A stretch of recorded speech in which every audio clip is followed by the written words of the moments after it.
Information اب کے ناظرین السلام علیکم، نئی ویڈیو میں خوش آمدید۔ ناظرین گرامی، آج کی تہلکہ خیز خبر آپ کے سامنے رکھنے جا رہا ہوں، تو ویڈیو کو شروع سے لے کر اینڈ تک پورا دیکھیں۔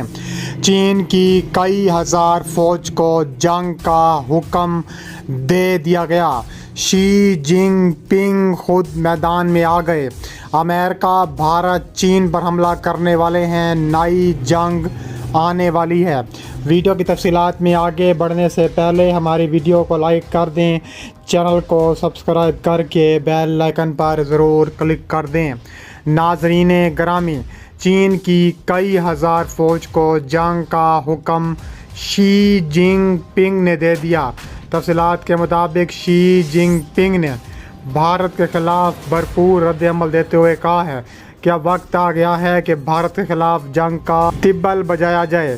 اس کے علاوہ کہا جا رہا ہے کہ چین کا کہنا ہے کہ فریقین کو طویل المدتی نقطۂ نظر اختیار کر کے دو طرفہ تعلقات میں سرحدی مسئلے کو مناسب مقام پر رکھنا چاہیے تھا۔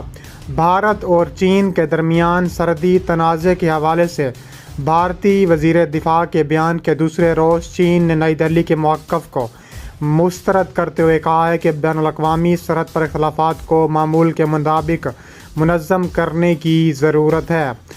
اس کے علاوہ نئی دہلی میں چینی سفارت خانے کی طرف جاری کردہ ایک بیان میں کہا گیا ہے کہ چین اور بھارت کے درمیان اختلافات سے کہیں زیادہ مشترکہ مفادات پائے جاتے ہیں۔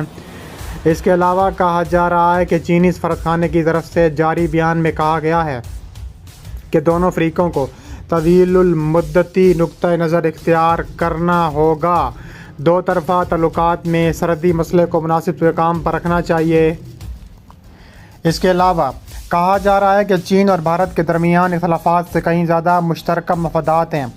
فریقین کو دو طرفہ تعلقات اور ایک دوسرے کی ترقی کو ایک جامع طویل المدتی حکمت عملی کے نقطہ نظر سے دیکھنا چاہیے۔ اس کے علاوہ گزشتہ روز دونوں ملکوں کے وزرائے دفاع کی میٹنگ کے بعد نئی دہلی نے ایک بیان جاری کیا ہے جس میں سرحد پر امن و سکون کی ضرورت پر زور دیا گیا ہے۔ لداخ میں اسٹریٹجک لحاظ سے اہمیت کی حامل گلوان وادی میں گزشتہ برس دونوں ملکوں کی افواج کے درمیان جھڑپ کے بعد سے ہی دونوں ملکوں کے حالات کشیدہ ہیں۔ سرحد پر 4 مقامات سے افواج کی مرحلہ وار واپس کے بعد ایک بار پھر دونوں ملکوں نے اپنے اپنے علاقوں میں بلند پہاڑوں پر ہزاروں کی تعداد میں اضافی فورسز تعینات کر دی ہیں۔ دونوں ملکوں نے حقیقی کنٹرول لائن کے آس پاس تقریباً 50,000 سے 60,000 فوجی اہلکار تعینات کر رکھے ہیں۔ دونوں ماہرین کا کہنا ہے کہ گزشتہ برس سرحد پر تعطل شروع ہونے کے بعد سے چین نے حقیقی کنٹرول لائن پر درجنوں ایسے بڑے ڈھانچے تیار کر لیے اور مزید تیار کر رہا ہے جہاں سرد ترین موسم میں بھی فوج کو کسی طرح کی پریشانی نہ ہو۔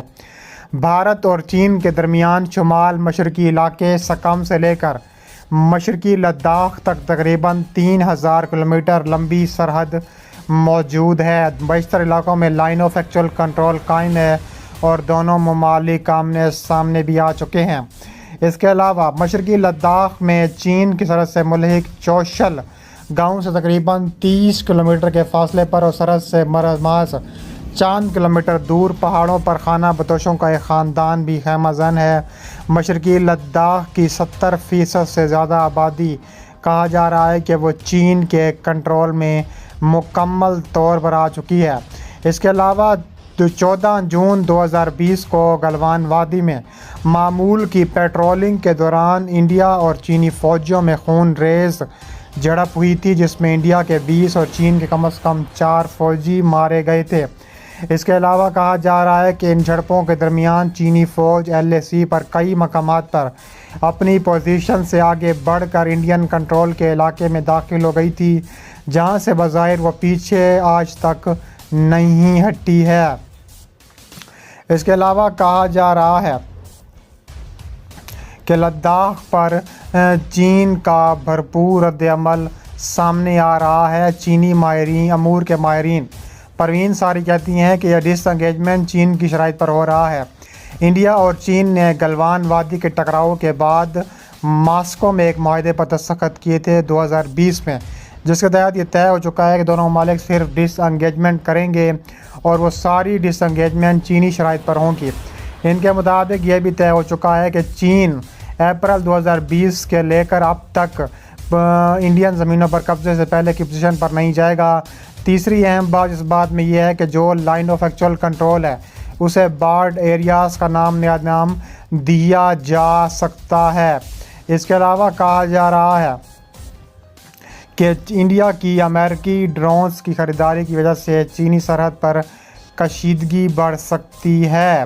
انڈیا کے وزیر دفاع راج ناتھ سنگھ نے رواں ہفتے مستقبل کی فوجی ضروریات کو مدنظر رکھتے ہوئے ملک میں تیار کیے گئے خصوصی دفاعی نظام اور عسکری ساز و سامان فوج کے حوالے کیا گیا ہے۔ کہا جا رہا ہے کہ وزارت دفاع کی طرف سے معلومات کے مطابق فیوچر انفینٹری سولجر سسٹم کو 3 اہم نظاموں سے لیس کیا گیا ہے۔ پہلے نظام کے تحت انڈین فوج جوانوں کو جدید رائفل سے لیس کیا گیا ہے جس میں ہولوگرافک ریفلیکس ویژن کے ساتھ ساتھ دن اور رات میں دیکھنے کی صلاحیت موجود ہے۔ اس کے علاوہ دوسرا نظام حفاظتی علاج سے بھی لیس ہے۔ انڈیا کے شہر پونے میں قائم عسکری تحقیقی ادارے کے مطابق جدید بارودی سرنگیں بھی چین کے بارڈر پر بچھائی جائیں گی۔ سابق جنرل ڈی ایس ہوڈا کا کہنا ہے کہ فوج کو جدید بنانے کا یہ پروگرام بہت اہم دکھائی دیتا ہے۔ انڈین فوج کی جدت پسندی کی اپنے چیلنجز ہیں۔ سب سے بڑا چیلنج بجٹ کا ہے۔ انڈیا کے پاس دنیا کی دوسری بڑی فوج کہا جا سکتا ہے کہ وہ آ چکی ہے۔ اس کے علاوہ یہ سوال اٹھتا رہا ہے کہ انڈین فوج میں فوجیوں کی تعداد زیادہ ہے جس کی وجہ سے فوج کو نئے ہتھیار اور ٹیکنالوجی دینے کے فنڈز نہیں ہیں کیونکہ بجٹ کا بڑا حصہ فوجیوں کی تنخواہ اور پینشن پر خرچ ہوتا ہے۔ اس کے علاوہ کہا جا رہا ہے کہ پاکستان بھی اس پر سامنے آ چکا ہے۔ پاکستان چین کا ساتھ دینے کے لیے تیار بیٹھا ہے۔ اس کے علاوہ کہا جا رہا ہے کہ چین نے انتہائی خاموشی کے ساتھ بھارت کے پڑوس میں ان ممالک کو اپنی طرف کر دیا جو کل تک نئی دہلی کی کالونیاں تصور کی جاتی تھیں۔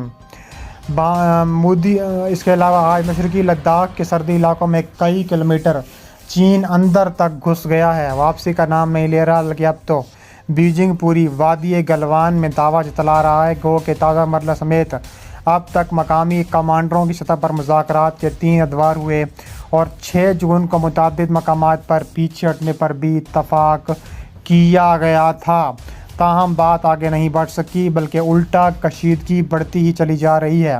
دوسری جانب سے فوجی تناؤ میں مسلسل اضافہ ہو رہا ہے، جہاں بھارت نے گزشتہ 72 گھنٹوں کے دوران پورے مشرقی لداخ میں فوجی استعداد میں خاطر خواہ اضافہ کیا ہے۔